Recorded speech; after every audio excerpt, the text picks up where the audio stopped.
there is still no procurement planning in the year under review. Yes, Council. But this has also been a consistent problem that you have found in KMC Over the years, yes. over the years. So it means that there is no improvement in this regard. So what are the risks or implications involved when you don't have a proper procurement planning?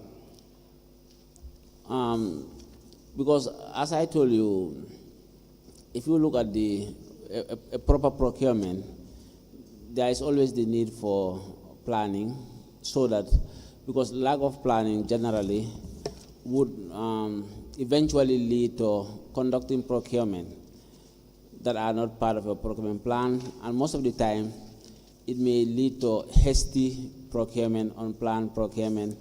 If that happens, most of the time the value for money we have just talked about may not be achieved. That's one thing. And secondly, globally, especially with international donor rules, a procurement cannot be approved if it is not planned for, if it is not part of your annual procurement plan. That's globally.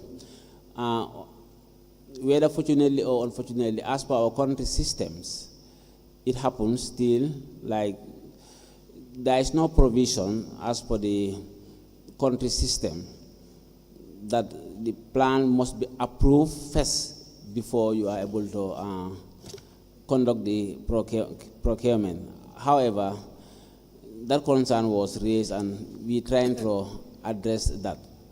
When you say there is no provision to mandate the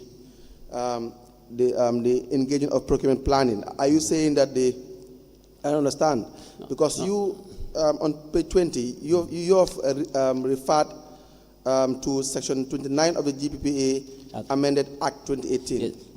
What I really want to explain, I'm not sure whether you get me. What I'm saying, yes, in other jurisdiction, just to buttress the importance of planning, yes, in other jurisdiction, the first thing in a procurement activity, the first thing they do is to approve the plan.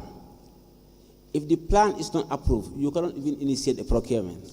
No, but again, I understand that. Yes. My what I want to understand is from your answer or your explanation, it appears as if, maybe I don't understand you well, that procurement planning is not mandatory in our laws. It's mandatory. It's mandatory. Exactly. Maybe you didn't get me right. It's mandatory. So what is your point now? My point is, unfortunately, I was just trying to emphasize the importance of planning. Yes. But unfortunately, most of the procurements that are conducted, are conducted outside the procurement plan.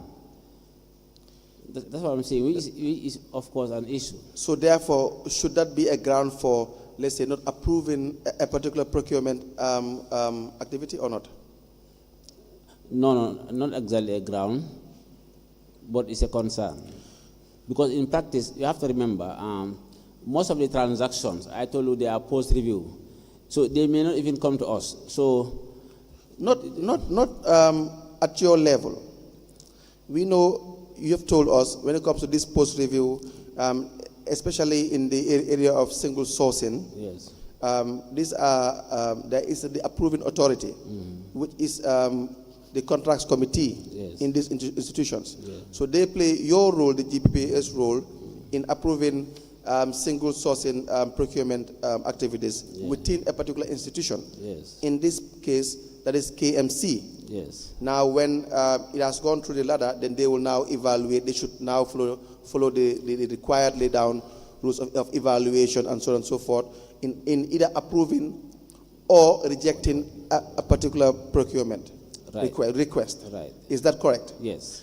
But part of the mandatory requirement, which you have highlighted under section 29 of the GPPA amended Act 2018. Yes. And in fact, there's a quotation with respect to the requirements. Exactly. And if I may read, it says, a procuring organization shall engage in procurement planning with a view to achieving maximum value for money in public expenditure and other objectives set out in section 3.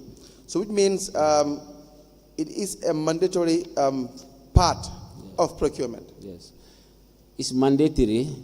What I'm saying, maybe there is a miscommunication. Yes. I'm talking about the approval level here. The provisions here are very clear. It is mandatory that all institutions, including councils, should prepare a procurement plan. In this particular case, it was absent. I was talking at a different level. Yes. Normally, even a plan, if a plan is prepared, normally it is proper, it is best practice that it is submitted for approval at the authority level. That's what I'm saying. I think we are talking of two different things. But the fact that a plan should be provided for, that is mandatory. It's non negotiable. So at the level of the institution, in this case KMC, if there is no procurement plan at their level, Yes. should it be appropriate for them to even approve any procurement? If there is no plan, that is a gross violation. Now, the implications are that there is a risk of unplanned expenditure, So, that the funds appropriated for specific items may not be used as budgeted. And then again, similarly, value for money may not be achieved if the procurement plan is not planned accordingly. So all these are possible implications. Yeah. Now let's discuss the specific findings on chapter 4. You will find that on page 24. Page 24. When you're there, you can just inform me so that we can discuss it. Yes. Yes, before you proceed, Mr. Tamura. Yes, Chair. Do you publish these plans as provided for in the Act? Yes, it's provided for in the Act that they should be published. Especially, the particular reference is on our website. Yes. GPA website, yes. Both your website and in the institutions, their website? The institutions are supposed to publish it in their website. Yes. At our level, we publish it in our website. But at your level, is it mandatory? It's mandatory as per the lawyers. So, are you in receipt of any of the plans of the municipalities? And have there been any that have been published on your website? Yes. No. Yes. Yeah. Which ones? Which of the municipalities? I know some have submitted. I can always confirm exactly. Yes. But Let us have the municipalities that have complied submitted with the law. Yes. Okay. Thank you. Council, you may proceed. Thank you. Now, Okay, Karen. yes, are you on page 24 with me? Yes, Council. The first sample is the procurement of fuel. Do you see that? Yes, Council. The amount is how much? $106,777. Please speak through the mic. $106,776.74 butus. And the awarded contractor? The contractor is Atlas Energy. The method of procurement? The procurement method is single sourcing. Yes. What were the main non-compliance findings? There are many here. One, it was discovered that this particular procurement wasn't part of the annual procurement plan, and there was no purchase order. So it means the process was incomplete because the purchase order normally comes at the almost tail end of the transaction. And there were no minutes of the contracts committee. So, and there was a need for a prior review. In other words, there was the need for submission to GPA for our review and approval, plus the obvious fact that it is above the threshold for single source. And then there was also no approval. Yes, that's what I mean by prior approval, yes. The last point, what is the last point? The last point is delivery notes. there was no delivery receipt as stipulated. So please explain. Yes, the last point is there was no delivery note to establish or to substantiate the actual delivery of this particular item.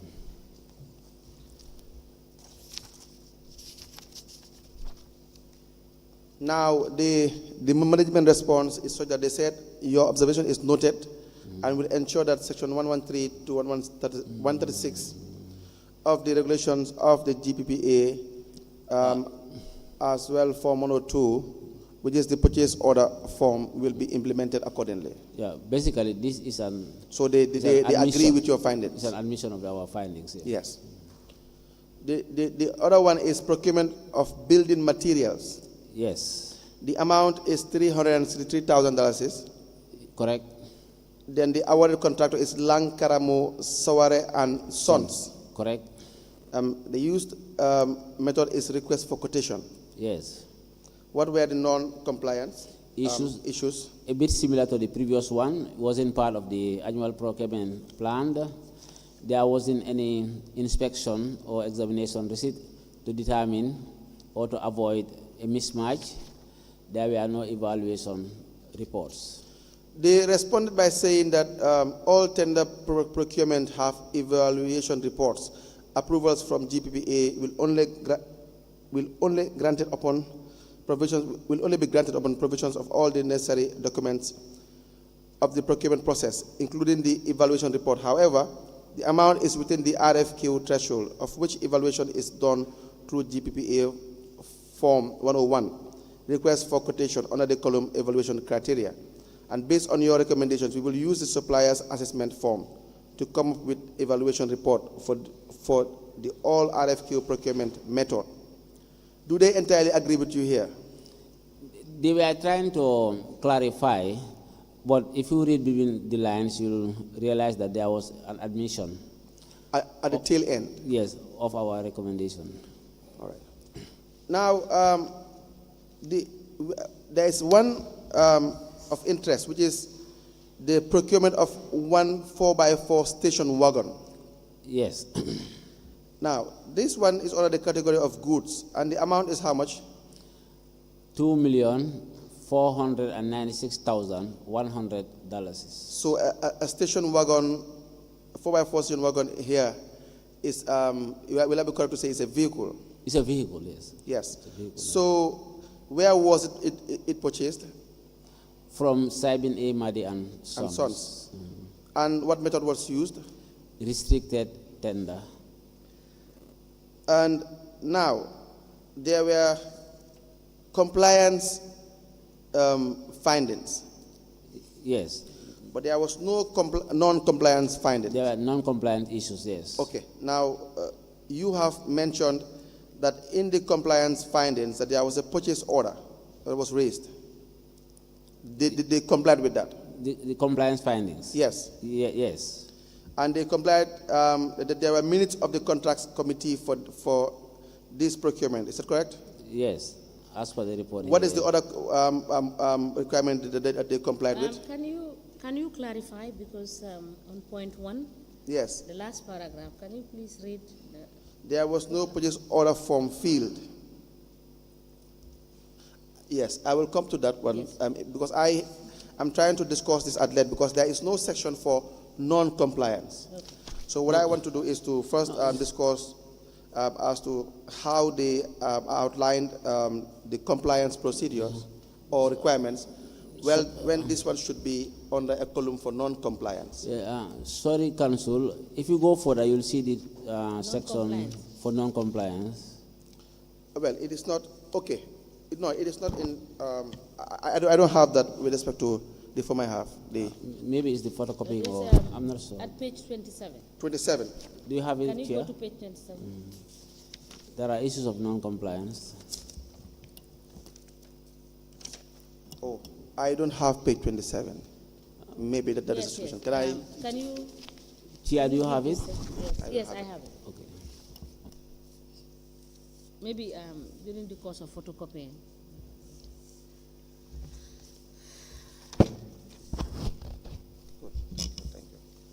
Thank you, Madam Chairperson. Yes, so now, let's now discuss the non-compliance bit. don't you think on the first point with respect to the compliance order, don't you think that where you stated that there was no purchase order form 102, should that not be under non-compliance? Just to make it more clear. Under the compliance aspect, we said purchase order was raised. That was a compliance issue. The non-compliance issue, that's what we have below. I don't understand what you're saying. Because sometimes we also identify some of the strengths. Yes. So, and we categorize them under compliance issue. Then after that, we bring the non-compliance. Or sometimes the concentration also is on non-compliance. Now let's go to the areas where they fail to comply with in relation to this. Exactly, that's the non-compliance. That's the non-compliance. What I was just trying to say is where you wrote that there was no purchase order, whether that is a compliant, that amounts to them being compliant with a requirement or a non-compliant instance.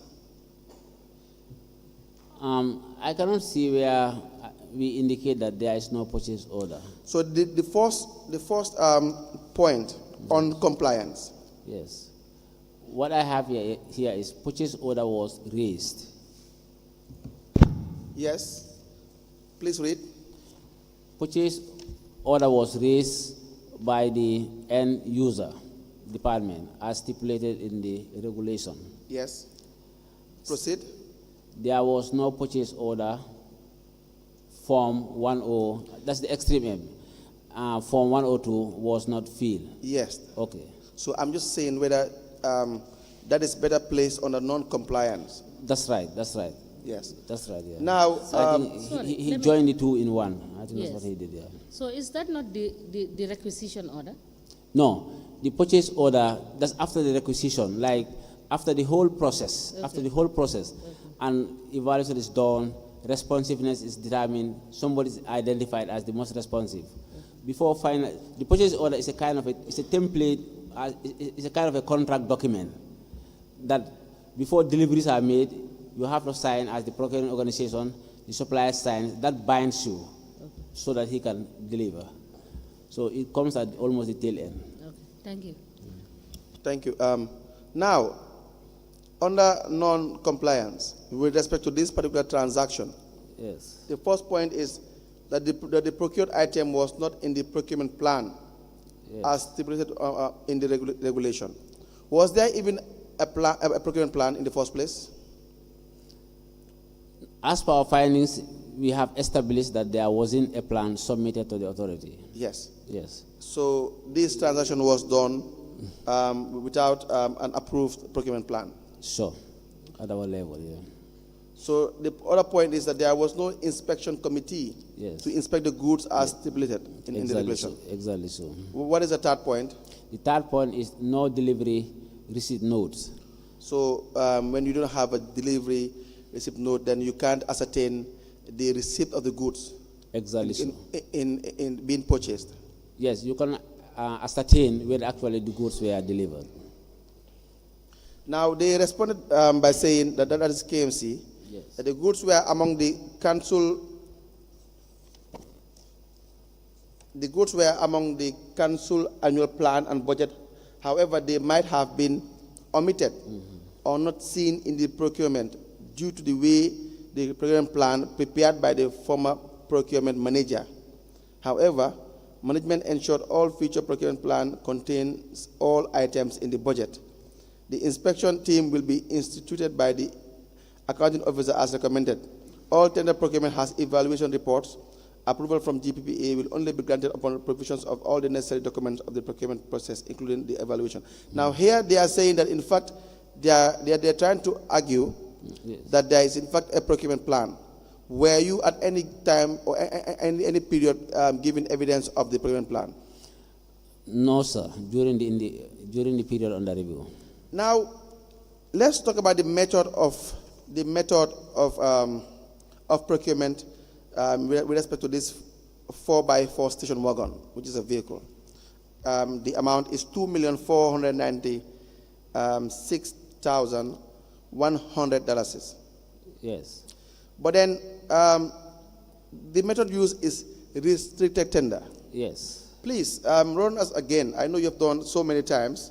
Again through run us again through the method, what entails in restricted tender. What are the requirements for a restricted tender? Before I now ask my my follow-up questions. In other words, you're asking the conditions. Yes, for conditions. For use for restricted tender. Yes. One, the goods, if the goods are available from a limited number of suppliers. Yes. And these suppliers should be known to you, common suppliers that are known generally. One, the issue of urgency. If there are urgency and you think time may not permit you to go in for open tender, you can use restricted tender. Sometimes specialized equipment in nature or goods, you can also use restricted tender. If the amount involved is also within the threshold for restricted tender, you can also use restricted tender. Basically, these are some of the conditions for the use. And to meet the requirement for urgency. Yes. Is it the same that as a time you have outlined that you must fulfill 3 criteria? Yes. The first being that it has to be a matter of life and death. Yes, when there is threat or imminent threat to life. Yes. Yes. The second being act of God, force majeure. A force majeure, yes. And the third? Potential damage to public property. Yeah. Did any of these 3 situations arise in this instance? In the case of this one, yes, that wasn't established. But now, maybe the other requirements, they relied on other conditions. Yes, so this was not established. In terms of yes, of the emergency bit, yes. And again, what is restricted tender method? As per the procurement laws, the country system, restricted tender is any procurement method that is used but not open to the public, is only limited to bidders, suppliers, economic operators, but the minimum requirements should not be more than 5 or less than 5 in all. More than 5, what? Should not be less than 5 in all. Bidders. Bidders. That's the minimum requirement. Is there a requirement for advertisement? Restricted tender? Yes. You are not mandated to do advertisement. You are only mandated to send in for what we call invitation to bid. Is there an evidence of, in this instance, KMC sending an invitation to bid to bidders? Yes. That was established because the invitation to bid simply means writing to them formally, telling them that this opportunity exists, that we are inviting you to come and make proposals. So naturally, if that is not done, they wouldn't even know about the existence of this opportunity. Yes. So now, where will that be contained in relation to? So again, yes, how about the issue of secure tendering? Secure tender. About that box? Secure bidding, yes. Yeah, about that box? Yes. Okay. In a tender, I told you there is always a deadline that is set. The date and time at which you should submit your bids. The report did not highlight specifically whether there was a tender box or not. But generally, from our post-review exercise conducted, this was obviously absent. But with this specific reference, I wouldn't want to speculate. There was no reference to whether it really existed for this particular one or not. Now, please turn to page 28. Yeah. I just want to clarify just a little thing here. Because of that fear, like having that tender box, I told you about the fears. Because of that fears, most suppliers, most bidders, what they do, they'll submit their bid 2 minutes before opening. Few minutes before. 2 minutes or 1 minute or the dead minute before opening, so that there is no time for tampering. Most experienced bidders, that's what they do. If the deadline is 12 o'clock, they'll come 1 minute to 12, submit it. Because if you submit, the next activity is automatically open in the presence of everybody. So you don't have even the chance to tamper. That is what the experienced bidders will do. Yeah, because of that fear, so that's what many people do now, many bidders do now. Yes, so that's what I'm saying. That's what the experienced bidders will do. Yeah. But in this situation, there is no evidence of that. No, in fact, I wasn't specific to KMC here. Yes. I was just trying to Yes. shed light on Very well. certainty, yeah. Council, may I ask, in this particular RT, during the course of your review, Yes. did you confirm that the minimum of 5 bidders were given the opportunity as provided for in the law? In fact, to expand further, this RT, we expect that it should be part of the files we submitted initially. Okay. I told you, even if we go for post review, sometimes we go for to check 1 or 2 issues from this thing. We expect a detailed information about this RT to be part of The files? yes, because if it is not there, then there are issues, because it means the bidding document was not approved by us, the procurement method was not approved by us, the evaluation. So the expectation is it should be there. Okay. That's and once we check it, all the details, all those that invited, participated should be there. Yes, we will check. We will check that. Inshallah. Thank you so much. Thank you. Yes, page 28, you have the procurement of bulldozer. 28. Yes. Okay. Are you there? Yes, Council. Yes. So an amount of $205,000, and the awarded contract is AMCC Enterprise. RFQ was the method used, and the non-compliance issues. Can you please explain to us? Okay, the non-compliance issues are similar to the one we just discussed. The issue of not having a procurement plan, or this particular procurement not within the procurement plan, no inspection examination committee, no evaluation report for this particular procurement. I think which we are discussed in details. 29, there is the procurement of air compressor, an amount of $84,737 from Home Choice Gambia Limited. It was through single source. What were the non-compliance findings? Still very similar. The issue of this particular procurement not part of the plan. There were no minutes of the contracts committee, no inspections committee.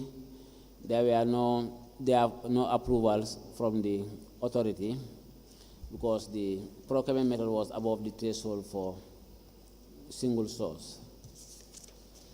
Madam Chairperson, that brings us to the end with respect to the review for the year ended 31st December 2020. Yes. Do the commissioners have any questions in regards to this? Any questions? We can go to the last report. Thank you very much. Now, may I refer you to the compliance review for the year ended 31st December 2021 2021, okay, hold on. for Canopy Municipal Council.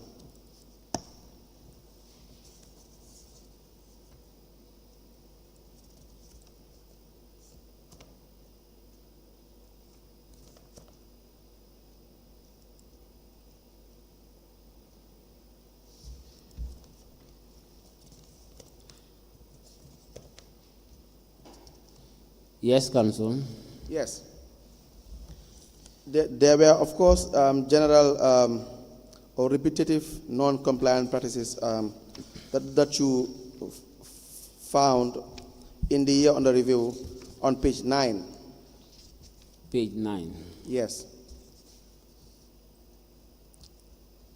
With respect to the functions of the accounting officer, that these non-compliant issues were being repetitive throughout since 2019.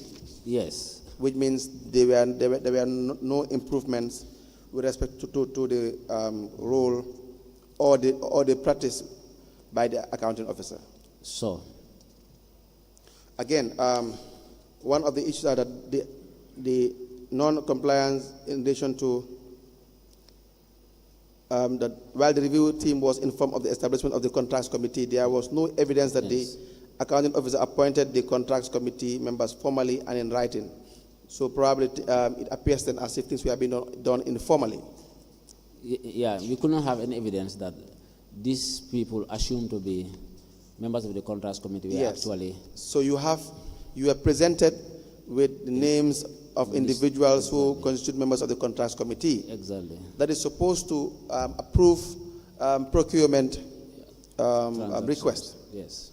But then there is no document to prove that in fact there were formal appointments. Exactly. So which suggests, of course, that members of the contract committee were being appointed informally, if you don't have evidence of a formal appointment. Except otherwise. That would be the logical conclusion. So.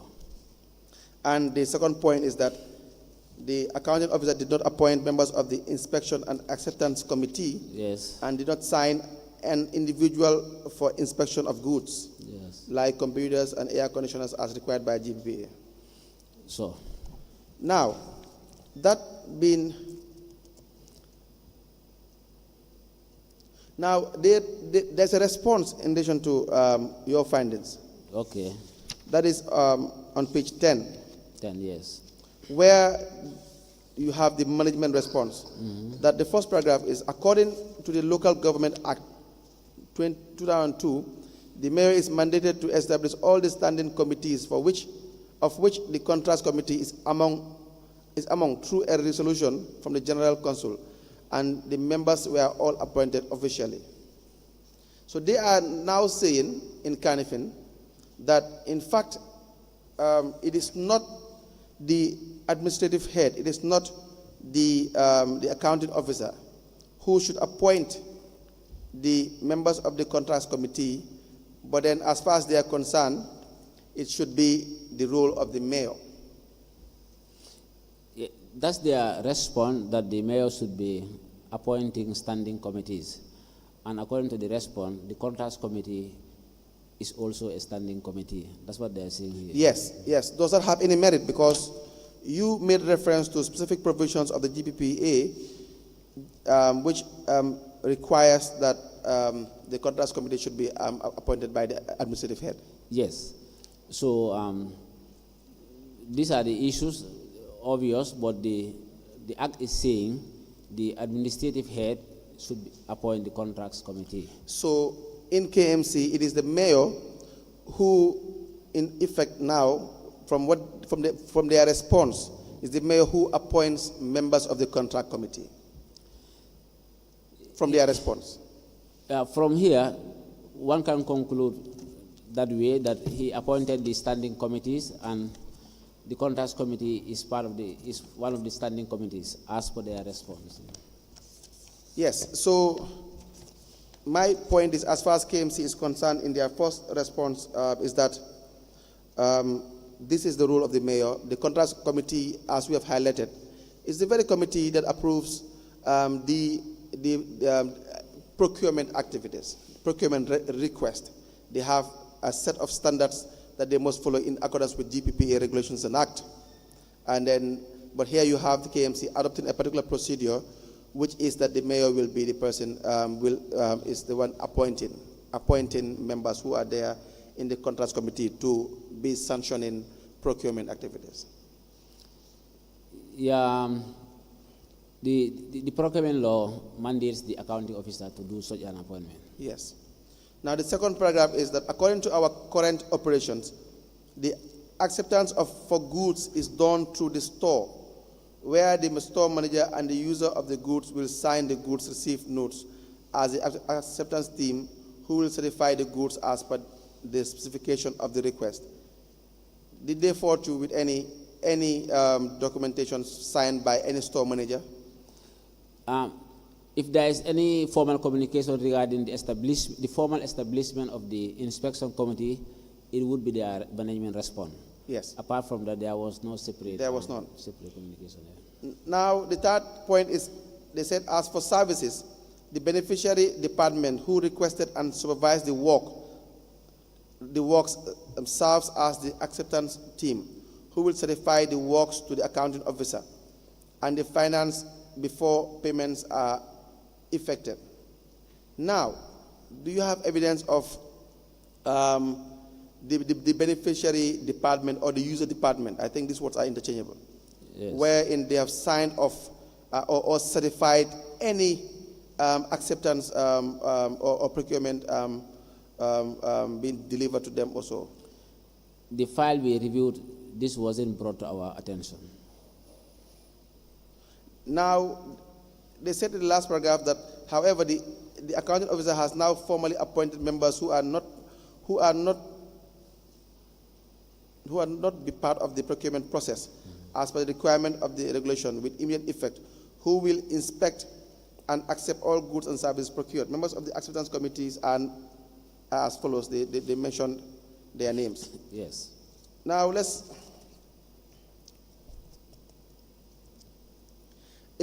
move on to page 11. 11. Yeah. The last paragraphs, Mr. TAMBURA, it seems that they are, in their management response, yes, they are attempting to comply with what the law is saying in their last paragraph. Yes. Even though in the previous paragraphs they have indicated that they adopted their own procedures to deal with the issues, not through the law. Okay. Is that your understanding of their response? Yes. The last paragraph? Yes, the last paragraph, that's what it suggests. They have formally appointed the examination and receipt committee or the inspection committee, and they comprise of these four people here, which is, of course, acceptable. Under the Act? Under the Act, yes. Thank you. I just wanted you to clarify that. Yeah, that's acceptable. Thank you. Now,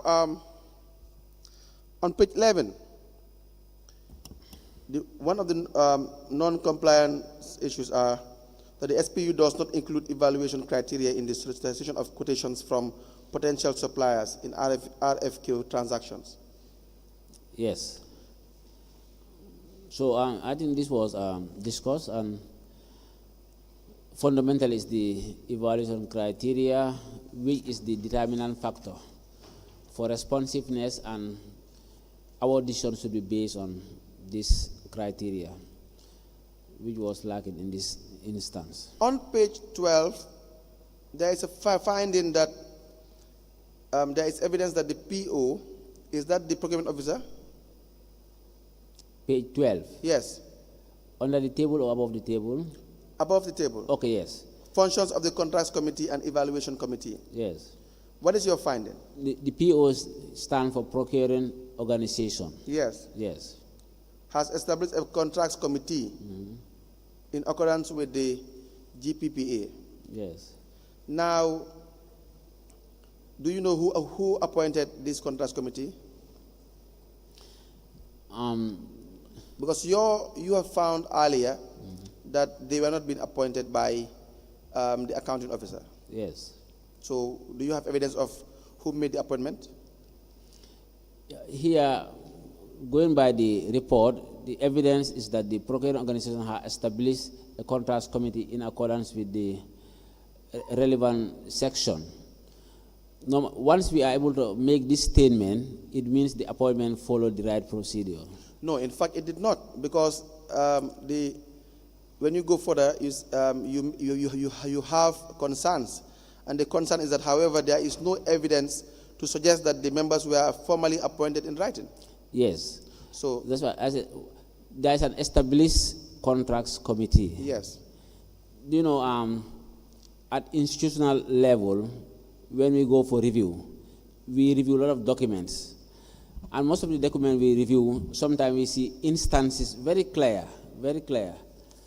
Members of the contracts committee, they deliberate, generate minutes, sign. So that is a formal communication that these are members of the contracts committee. So that's what the report is trying to suggest. But however, because of the regulation is saying any member should be formally appointed. That you have an appointment letter, this or this, etc.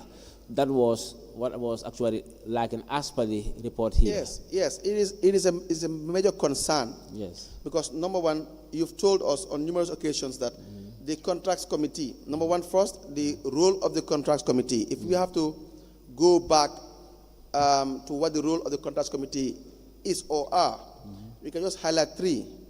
Can you just name me three important roles of the contracts committee? Yeah, just three. Yeah, there are many. One, in fact, approval of all procurement proceedings. Yes. That's fundamental generally. But here, they approve the use of procurement methods, especially single source. Yes. They approve award decision, procurement requests at their level.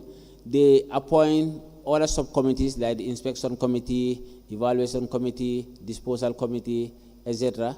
They give approval to all procurement processes. Generally, the contracts committee oversees all procurement transactions. Exactly. Yeah. So please proceed. Yes.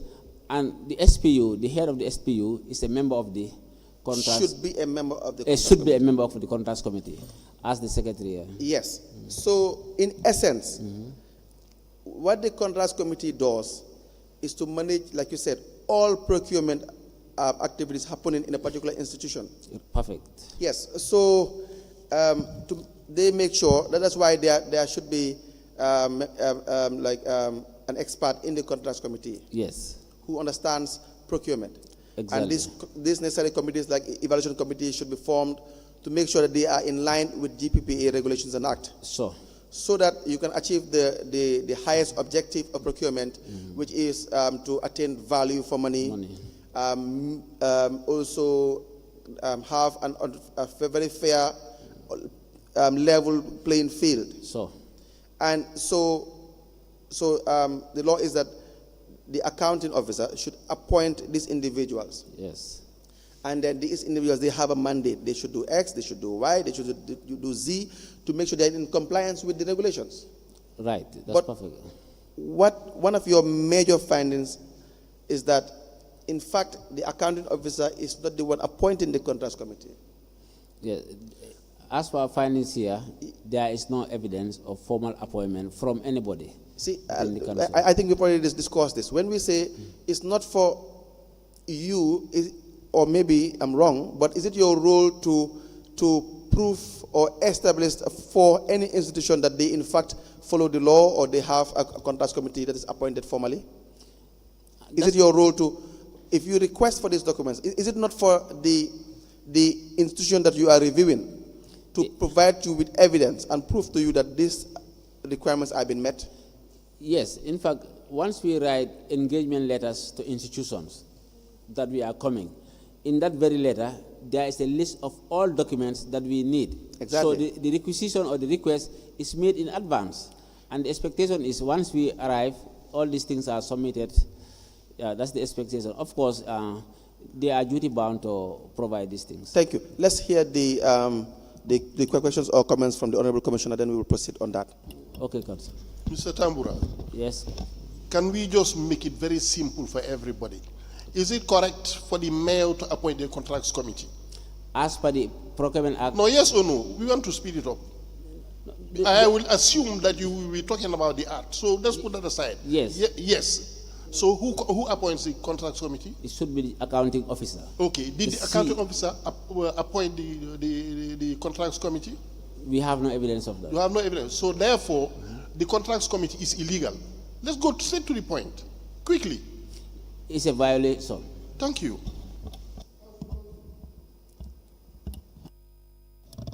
Now, So now let's discuss the issue of the a committee, the contracts committee. Let's assume that now there is a contracts committee. Yes. Understand? You have been presented with the list of members of the contracts committee. Yes. Right? Which is a bit different from the other one. Yes. Yes. So that list of the contracts committee, you did not see any formal appointment this thing. Yes. But they have contested that to say that, well, it is a mayor's role. Yeah, from their response. Now, please,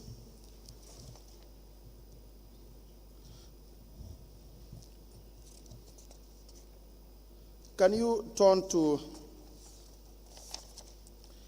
chapter 4 with respect to the specific findings? Page 18.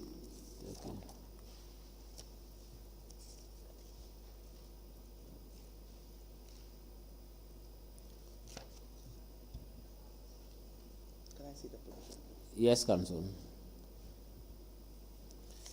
Yes. In chapter 4, your first finding was with respect to procurement of fuel. Fuel, yes. The amount is $117,366.74 buttons. Yes. The awarded contractor is all for agro, and RFQ was the method used. Yes. Now, what were the non-compliance issues in that? Here, let me just highlight that the amount involved was within the threshold, but the non-compliance issues Please come again.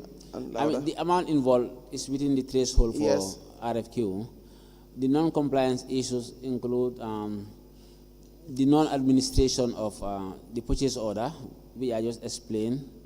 That binds the one buying and the one supplying. And also there wasn't any inspection committee. It's a point for clarification. If you look at the reference, KMC/SS, is that not referring to single sourcing? Because you are telling us that this is within the threshold for RFQ. And if the reference here is showing KMC/SS, which signifies single sourcing, Yes, can you explain and clarify? Yes, we are speaking the same thing. I just wanted to tell you that it's above the threshold for single source. That's why I said the amount involved is within the threshold for RFQ. Okay. That's what I was trying to say. All right. Yes. Yes, on page 19, the non-compliance issues with respect to goods that were being procured, that is the bulldozer. The amount is $205,000 from AMCC Enterprise. What was the non-compliance finding? Fundamentally here, it was the issue of inspection committee. Because this is significant. Normally, the inspection committee inspects the good and ascertain, just quality assurance, just to ascertain that what was required is actually what is brought before. What has been purchased. Exactly, yeah. But they responded, KMC responded, there's a management response to that effect. Yes, they responded that the inspection committee has been established as stipulated. Yeah, hopefully after this transaction. But were you okay? During this particular transaction, there wasn't. There was none. Yeah. And the procurement of spare parts on page 19, which overlapped to page 20. Yes. What were the non-compliant issues? One, there's an issue of negotiation. Normally, if we make review and we mention about negotiation, the feeling is with negotiation there could have been a reduction of the price. Price. Yes, normally, yeah. That's why it was mentioned here. So there was no evidence of negotiation. There was no evidence of negotiation. And then the second one? About the inspection committee to ascertain quality or to ascertain consistency between requirements and deliveries.